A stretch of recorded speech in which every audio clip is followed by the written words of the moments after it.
Hello, എല്ലാവർക്കും സുഖാന്ന് വിശ്വസിക്കുന്നു. ഇന്നത്തെ വിഷയം ഇത്രത്തോളം പ്രസക്തമാണോ എന്ന് ചോദിച്ചു കഴിഞ്ഞാൽ സത്യം പറഞ്ഞാൽ പ്രസക്തമാണ്. ഈ വീഡിയോ കാണുന്നതിൽ പലരും ഉപയോഗിക്കുന്ന ഒന്നാണ് ഐപിഎൽസ്. ഐപിഎൽസിനെ പറ്റി കേട്ടിട്ടില്ലാത്തവർ കുറവായിരിക്കും അല്ലെ? ഇനി കേട്ടിട്ടില്ല എന്ന് ചിലർ പറയും.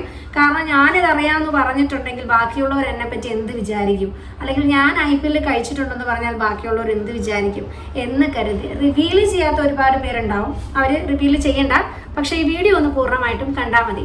ഐപിഎൽ കഴിച്ചിട്ടുള്ളവരും ഐപിഎൽ കഴിക്കുന്നവരും ഇനി കഴിക്കാൻ ഉദ്ദേശിക്കുന്നവർക്കുമായിട്ടാണ് ഈ വീഡിയോ. ഗർഭനിരോധന ഗുളികകളിൽ ഒന്നാണ് ഐപിഎൽസ് അല്ലെ. ഇത് നമ്മൾ കോണ്ടാക്റ്റിൽ ഏർപ്പെട്ട് 72 hours നമ്മൾ കഴിച്ചിട്ടുണ്ടെങ്കിൽ പ്രഗ്നൻസി നമുക്ക് പ്രിവെന്റ് ചെയ്യാം എന്ന് പ്രൂവ് ചെയ്തിട്ടുണ്ട്. പക്ഷെ എല്ലാ കേസിലും സക്സസ്ഫുൾ ആകണമെന്നില്ല. ചില കേസസിൽ ഫെയിലിയേഴ്സ് സംഭവിക്കാറുണ്ട്. എന്നാലും നമ്മൾ അൺപ്രൊട്ടക്റ്റഡ് ആയിട്ടൊരു സെക്ഷൽ കോണ്ടാക്റ്റിൽ ഏർപ്പെട്ടു, അപ്പൊ നമ്മൾ പ്രഗ്നൻസിക്ക് വേണ്ടി പ്രിപ്പയർ അല്ല എന്നുണ്ടെങ്കിൽ നമുക്ക് ഐപിഎൽസ് കഴിക്കാം എന്നുണ്ട് അല്ലെ. അപ്പം ഇത് പക്ഷേ പലരും മിസ്യൂസ് ചെയ്യപ്പെടുന്ന ഒന്നാണ്. അതായത് കല്യാണം കഴിക്കാതെ ശാരീരിക ബന്ധത്തിൽ ഏർപ്പെടുന്ന കുട്ടികളും മറ്റും ഐപിഎൽസ് സ്ഥിരമായിട്ട് ഉപയോഗിക്കുന്നു. ഇനി കല്യാണം കഴിച്ചവരുടെ കാര്യം എടുക്കാം. കല്യാണം കഴിച്ചവരുടെ കാര്യമാണെങ്കിൽ കുട്ടികൾ ഇപ്പൊ വേണ്ട, ഞങ്ങൾക്ക് 1 വർഷം കഴിഞ്ഞിട്ട് കുട്ടികൾ മതി എന്ന് വിചാരിച്ച് എന്താണ് എല്ലാ സെക്ഷൽ കോണ്ടാക്റ്റിന് ശേഷവും ഐപിഎൽസ് കഴിക്കുന്ന ആളുകളെ എനിക്ക് പേഴ്സണലി അറിയാം. അതായത് അവർ പറഞ്ഞിട്ടുണ്ട്, എനിക്ക് 1 വർഷം കഴിഞ്ഞ് അല്ലെങ്കിൽ ഞങ്ങൾക്ക് 2 വർഷം എൻജോയ് ചെയ്യണമെന്നാണ്, അതുകൊണ്ട് ഐപിഎൽസ് കഴിക്കാമെന്ന് ഹസ്ബൻഡ് റിക്കമെൻഡ് ചെയ്തു. ഞങ്ങൾ അതുകൊണ്ട് വളരെ സേഫായിട്ട് ഐപിഎൽസ് കഴിച്ചാൽ പോകുന്നത് പ്രഗ്നന്റ് ആവില്ലല്ലോ. അതായത് ഒന്ന് ഓർത്തു നോക്കുക, 1 മാസത്തിൽ എത്ര വട്ടം ഐപിഎൽസ് അവരുടെ ശരീരത്തിൽ എത്തിപ്പെടുന്നുണ്ട്. ഈ ഐപിഎൽസ് എന്നൊക്കെ പറയുന്നത് എന്താണെന്നാണ് ആളുകൾ കരുതി വെച്ചിരിക്കുന്നത് എനിക്കറിയില്ല. പാരസിറ്റാമോളോ അല്ലെങ്കിൽ ഡോളോയോ പോലോ എന്തെങ്കിലും മരുന്നാണെന്നാണോ നിങ്ങൾ ധരിച്ചിരിക്കുന്നതെങ്കിൽ ഒരിക്കലും അങ്ങനെയല്ല ഐപിഎൽസ്. ഇനി അറിയാത്തവർക്ക് വേണ്ടി ഞാനൊരു ഇൻഫർമേഷൻ പറയാം. ഐപിഎൽ എന്ന് പറഞ്ഞാൽ ഒരു ഹോർമോൺ ടാബ്ലറ്റ് ആണ്. പ്രൊജസ്ട്രോൺ പോലെയുള്ള ഹോർമോൺ കണ്ടൻസുകൾ അടങ്ങിയിട്ടുള്ള ഒരു ഹോർമോണൽ ടാബ്ലറ്റ് ആണ് ഐപിഎൽസ്. അപ്പൊ നമ്മളൊരു ഇമ്മീഡിയറ്റ് ആയിട്ടുള്ള ഒരു പ്രഗ്നൻസി പ്രിവെൻഷന് വേണ്ടിയിട്ട് ഐപിഎൽസ് യൂസ് ചെയ്യാറുണ്ട്. പക്ഷേ ഇത് നിങ്ങൾ മനസ്സിലാക്കേണ്ടത് ഒരു ഹോർമോൺ, പ്രൊജസ്ട്രോൺ ഏതോ ആയിക്കോട്ടെ, പ്രൊജസ്ട്രോൺ തന്നെ എടുത്തോ, ഈ ഹോർമോൺ നിങ്ങളുടെ ശരീരത്ത് അനാവശ്യമായിട്ട് ഇഞ്ചക്ഷൻ രൂപത്തിലോ മരുന്ന് രൂപത്തിലോ എത്തിപ്പെട്ടിട്ടുണ്ടെങ്കിൽ അത് തീർച്ചയായിട്ടും നിങ്ങൾക്ക് അതിൻ്റെ ഒരു സൈഡ് ഇഫക്റ്റ് നൽകും. ഇപ്പം ഐപിഎൽസ് അല്ലാതെ കഴിച്ചവർക്കറിയാം, അത് കഴിച്ചു കഴിയുമ്പോൾ ഛർദ്ദിക്കാൻ വരവോ, തലവേദന, ചിലർക്ക് ഷിവറിങ്, അങ്ങനെയുള്ള ബോഡി ചേഞ്ചസുകളും അഡ്വേഴ്സ് ഇഫക്റ്റുകൾ പലർക്കും ഉണ്ടായിട്ടുണ്ടാകും. അത് വിട്ടേക്ക്, അത് നമുക്കൊന്ന് സഹിക്കാം. 1 വട്ടം നമ്മൾ ഐപിഎൽസ് കഴിച്ചു, അപ്പൊ അതുകൊണ്ട് വന്നൊരു സൈഡ് ഇഫക്റ്റ് ആണ് എന്ന് കരുതിയിട്ട് അങ്ങ് ക്ഷമിക്കും. പക്ഷേ നിങ്ങൾ സ്ഥിരമായിട്ട് കഴിക്കുന്നുണ്ടെങ്കിൽ, ഒരു ഹോർമോൺ ടാബ്ലറ്റ് നിങ്ങളുടെ ശരീരത്തിൽ എത്തിപ്പെടുന്നുണ്ടെങ്കിൽ അതിന് വേറെ പല സൈഡ് ഇഫക്റ്റുകൾ, അതായത് ഐപിഎൽ സ്ഥിരമായിട്ട് ഉപയോഗിക്കുന്നവർക്ക്, അല്ലെങ്കിൽ ഹോർമോൺ ഇഞ്ചക്ഷനോ ഹോർമോണൽ ടാബ്ലറ്റുകളോ സ്ഥിരമായിട്ട് കഴിക്കുന്നവർക്ക് ക്യാൻസർ വരാനുള്ള സാധ്യതയുണ്ട്.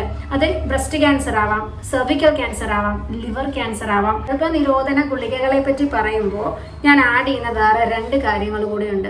ഒന്ന്, പ്രഗ്നൻസിക്ക് വേണ്ടി, കുഞ്ഞുങ്ങൾ ഉണ്ടാകാൻ വേണ്ടി കണ്ടിന്യൂസ് ആയിട്ട് സ്റ്റിറോയിഡ് ഇഞ്ചക്ഷൻ എടുക്കുന്ന ആളുകൾ, അതുപോലെ തന്നെ പീരിയഡ്സ് പോസ്റ്റ്പോൺ ചെയ്യുന്നതിന് വേണ്ടിയിട്ട് ഹോർമോണൽ മരുന്ന് കഴിക്കുന്നവർ. നമ്മൾ ഒരു കല്യാണത്തിന് 1 വട്ടം കഴിച്ചു, ഓക്കെ, പീരിയഡ്സിന്റെ. ചിലർ അങ്ങനെയല്ല, ചിലർ അവർക്ക് ഇടയ്ക്കിടയ്ക്ക് ട്രിപ്പ് പോക്കാം, അവർക്ക് ഇന്നടത്ത് ടൂർ പോകണം, അല്ലെങ്കിൽ ഹസ്ബൻഡുമായിട്ട് ഇവിടെ ഹണിമൂണ് പോവാം. ഇപ്പൊ പ്രഗ്നൻസിയുടെ അല്ല, പീരിയഡ്സിന് വേണ്ടിയിട്ട് അവർ ഓൾറെഡി മാരേജിന്റെ സമയത്ത് കഴിച്ചു, അത് കഴിഞ്ഞ് അടുത്ത മാസം അവർക്ക് എന്തോ ട്രിപ്പാണ്, അപ്പോഴും കഴിക്കുന്നു. അങ്ങനെ കഴിക്കുന്ന ആളുകളുണ്ട്.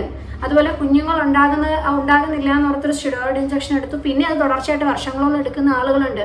ഈ സ്റ്റിറോയിഡ് ഇഞ്ചക്ഷൻ തുടർച്ചയായിട്ട് എടുത്തിട്ടുള്ള ആളുകളുടെ സർവേ നിങ്ങൾ നോക്കുക. അവിടെ നിങ്ങൾക്ക് കാണാൻ പറ്റും, ഭൂരിഭാഗം ആളുകൾക്കും ബ്രസ്റ്റ് ക്യാൻസർ റിപ്പോർട്ട് ചെയ്തിട്ടുണ്ടാവും. അതുപോലെ ഈ പീരിയഡ്സിന്റെ ഗുളിക, ഇതെല്ലാം ഹോർമോണൽ ടാബ്ലറ്റ്സ് ആണ്. പീരിയഡ്സിന്റെ ആണെങ്കിലും പ്രഗ്നൻസിയുടെ ആണെങ്കിലും നിങ്ങളുടെ സെക്ഷൽ കോണ്ടാക്റ്റിന്റെ ഗർഭനിരോധന ഗുളികകളാണെങ്കിലും എല്ലാം ഹോർമോണൽ ടാബ്ലറ്റാ. ഇത് അനാവശ്യമായിട്ട് നിങ്ങളുടെ ബോഡിയിലോട്ട് ചെന്നിട്ടുണ്ടെങ്കിൽ ഏറ്റവും ഒരു വലിയൊരു എഫക്റ്റ് എന്ന് വെച്ചാൽ ക്യാൻസർ തന്നെയാണ്. ബ്രസ്റ്റ് ക്യാൻസർ ആവാം, സെർവൈക്കൽ ക്യാൻസർ ആവാം, ലിവർ ക്യാൻസർ ആവാം. അത് ഭൂരിഭാഗം കേസസുകളിലും, ബ്രസ്റ്റ് ക്യാൻസറിന്റെ കേസസുകളിലും ഇതിലേതെങ്കിലും ഒരു ഹിസ്റ്ററി ഉണ്ടാവും, നമ്മൾ അറിയാത്തൊരു ഹിസ്റ്ററി ഉണ്ടാവും. അപ്പം അതുകൊണ്ട് തന്നെ നിങ്ങൾ സൂക്ഷിച്ചാൽ ദുഃഖിക്കേണ്ട. അതങ്ങനെയാണ് കേട്ടോ. അതൊരു മരുന്നിന്റെ രൂപത്തിലാണെങ്കിലും ഇഞ്ചക്ഷന്റെ രൂപത്തിലാണെങ്കിലും നമ്മുടെ ശരീരത്തിൽ എത്തുന്നത് ചീത്ത തന്നെയാണ്. ഇത് ഞാൻ വീണ്ടും പറയാൻ കാരണം ഐപിഎൽ വളരെ വ്യാപകമായിട്ട് ഇന്ന് ഉപയോഗിക്കപ്പെടുന്നത് കൊണ്ടാണ്. നിങ്ങൾക്കറിയില്ല, നിങ്ങളുടെ കൂടെയുള്ളവർ അത് ഉപയോഗിക്കുന്നുണ്ടാവും, അവരത് റിവീൽ ചെയ്യാത്തത് കൊണ്ടാണ്. അപ്പം മാക്സിമം ഈ വീഡിയോസ് എല്ലാവരിലോട്ടും ഷെയർ ചെയ്യുക. എമർജൻസി എന്നൊരു രീതിയിൽ 1 വട്ടമോ അല്ലെങ്കിൽ മാസത്തിൽ 1 വട്ടം നിങ്ങൾ ഉപയോഗിക്കുകയോ അങ്ങനെയൊക്കെ ചെയ്യുന്നത് പോലല്ല ഐപിഎൽസ് സ്ഥിരമായിട്ട് ഉപയോഗിക്കുന്നത്. ഹോർമോണൽ ടാബ്ലറ്റ് ആണെന്നുള്ള ഒരു ഇൻഫർമേഷൻ മറക്കാതിരിക്കുക. ക്യാൻസറിന്റെ പോസിബിലിറ്റി അവർക്ക് പറഞ്ഞു കൊടുക്കുക. പിന്നെ ഇതുമൂലം പീരിയഡ്സിൽ വരുന്ന ഇറഗുലാരിറ്റിയും കാര്യങ്ങളൊക്കെ നിങ്ങൾ ശ്രദ്ധിച്ചിട്ടുണ്ടാവും. അതൊക്കെ വേറൊരു സൈഡ് എഫക്റ്റ് ആണ്. പക്ഷെ ക്യാൻസറിനെ പറ്റിയുള്ള കാര്യമാണ് പലർക്കും അറിയാത്ത. ഈ IPL പറയുന്നതിനോടൊപ്പം തന്നെ സ്റ്റിറോയിഡൽ ഇഞ്ചക്ഷൻ പ്രഗ്നൻസിക്ക് വേണ്ടി എടുക്കുന്നവരും പ്രിക്വേഷൻ എടുക്കണം.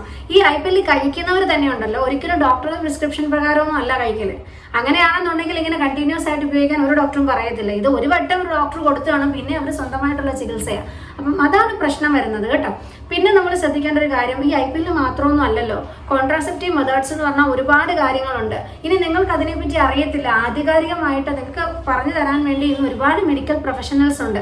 അത് ചോദിക്കാൻ പഠിക്കേണ്ട കാര്യമൊന്നുമില്ല. നമുക്കൊരു ക്യാൻസർ വരുത്തി വെക്കുക അല്ലെങ്കിൽ തെറ്റായ രീതിയിലോട്ട് ജീവിതവും അല്ലെങ്കിൽ എന്ത് കാര്യവും കൊണ്ടുപോകുന്നതിൽ എത്രയോ ഭേദമാണ് അതിനെപ്പറ്റി അറിവുള്ള ആളുകളിൽ നിന്ന് ആധികാരികമായിട്ടുള്ള കാര്യങ്ങൾ ചോദിച്ച് മനസ്സിലാക്കുന്നത്. അത് നിങ്ങൾക്കിപ്പം ഒരാളോട് പേഴ്സണലി ചോദിക്കാൻ ബുദ്ധിമുട്ടാണെങ്കിൽ നിങ്ങൾക്കൊരു ഡോക്ടറിന്റെ കൺസൾട്ടേഷൻ എടുത്ത് ചോദിക്കാം. ഇനി അതല്ല, നിങ്ങൾക്ക് യൂട്യൂബിലാണെങ്കിലും ഗൂഗിളിലാണെങ്കിലും ഒരുപാട് റിസോഴ്സസുകൾ, നിങ്ങളുടെ ഫേസോ നിങ്ങളുടെ അഡ്രസ്സോ റിവീൽ ചെയ്യാതെ നിങ്ങൾക്ക് ആ ഇൻഫർമേഷൻ കിട്ടും. എന്തൊക്കെയാണ് കോൺട്രാസെപ്റ്റീവ് മെത്തേഡ്സ്, ഇപ്പം കോണ്ടം പോലെയുള്ള കോൺട്രാസെപ്റ്റീവ്സ് മെത്തേഡ് നിങ്ങൾക്ക് അറിയാം, വിഡ്രോവൽ അറിയാം എന്ന് പറഞ്ഞതുപോലെ ഒരുപാട് കോൺട്രാസെപ്റ്റീവ്സ് മെത്തേഡ്സ് ഉണ്ട്. ഈ IPL തന്നെ എപ്പോഴും ഡിപ്പെൻഡ് ചെയ്യുന്ന എന്തിനാണ്? അപ്പോൾ ഏറ്റവും എളുപ്പമുള്ള മെത്തേഡ് നോക്കി ഗുളിക കഴിച്ചാൽ മതിയല്ലോ, വളരെ സിമ്പിളാണ് എന്ന് വിചാരിച്ചിട്ടാണ് ഇത് ചെയ്യുന്നത് പലരും. അത് ഒരിക്കലും ചെയ്യരുത്, കാരണം അത് വളരെ അപകടം പിടിച്ച ഒന്നാണ്. IPL-നെ പറ്റി ജസ്റ്റ് ഒരു അവയർനെസ് നൽകാൻ വേണ്ടി മാത്രമാണ് ഈ വീഡിയോ ചെയ്തത്.